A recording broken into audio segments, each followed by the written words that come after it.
Former Newcastle striker Micky Quinn. Are you feeling celebratory? Of course. I mean, Newcastle United, as a football club, under the previous regime, have been in limbo for 14 years. They've had an owner who wasn't interested in winning any cup competitions, no ambition, just wanted to stay in the Premier League. And now this consortium have actually stated through Amanda Staveley that they want to take Newcastle United to the next level and win the Premier League in the next 5 years. That ambition is unheard of at Newcastle United. So you can appreciate why the fans are so excited. Mick, the Crown Prince of Saudi Arabia, Mohammed bin Salman, he's also the chairman of this private investment fund that's fronting up this money to buy the club, which is why people are feeling a little jittery because of the human rights accusations over Saudi Arabia. How do you feel about that? I mean, in Saudi Arabia, it is illegal to be gay. How should someone feel if they're gay and they're a Newcastle United fan this morning? Look, of course, there's a lot of human rights issues, and I think Newcastle United shouldn't be ignorant to the fact of statements like you just mentioned, and they've got to respect that. But the Premier League gave this consortium the go-ahead. I don't think the government are going to be involved in the running of Newcastle United. Otherwise, the Premier League would not have let this deal go through. So, yeah, I think you have every right to bring them issues up, and Newcastle United fans do have to respect that. But I just think for this moment, like I said, the Newcastle United fans are just elated. They have people through Amanda Staveley, the Reuben brothers, and a part of the Saudi Arabians that want to take Newcastle United on a sporting front to the next level. So I think for this moment in time, they're just elated that the club's moving forward and not backwards. And yes, I agree with everything you've said.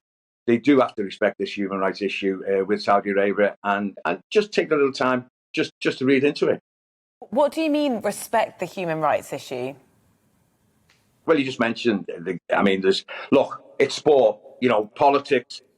I'm not an absolute expert on, but yeah, you mentioned the gay rights there in Saudi Arabia. There's been a killing as well involved, high profile.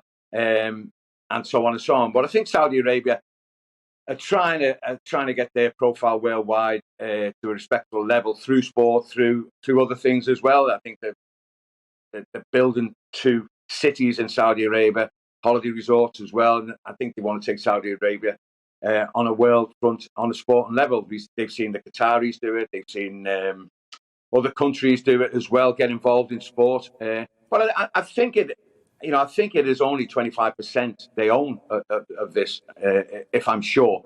But like I said, I don't know. I'm not a politician. An ex-footballer who played for Newcastle United, and I'm excited that hopefully they can go on to this next level on a sporting front to take on the likes of Chelsea and Liverpool and Manchester United, who are global names.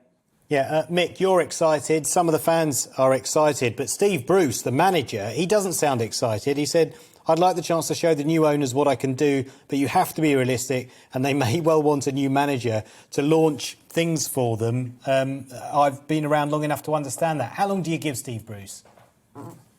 Oh, I mean, that's a great question. I don't think he'll be there long. I think for the moment, they've got the international break. So they will be lining up a high-profile manager to take over Newcastle United. I don't think you can get away from that. This reminds me of... Abramovich, when he took over Chelsea, they brought Jose Mourinho in. Chelsea didn't have a lot of history at the time, and all of a sudden they're winning Champions League with Abramovich's investment. They're winning Champions League and Premier Leagues. Steve, he's a Geordie. He's a proud Geordie. It's his club, but it was Mike Ashley's choice.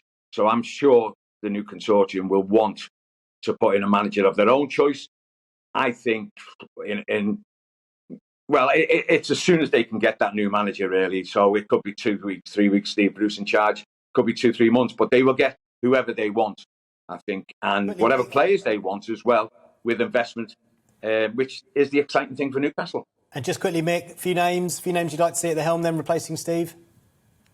I'd start at the top. I'd start with, I think Bruno Conti has been banded around, Pep, Klopp.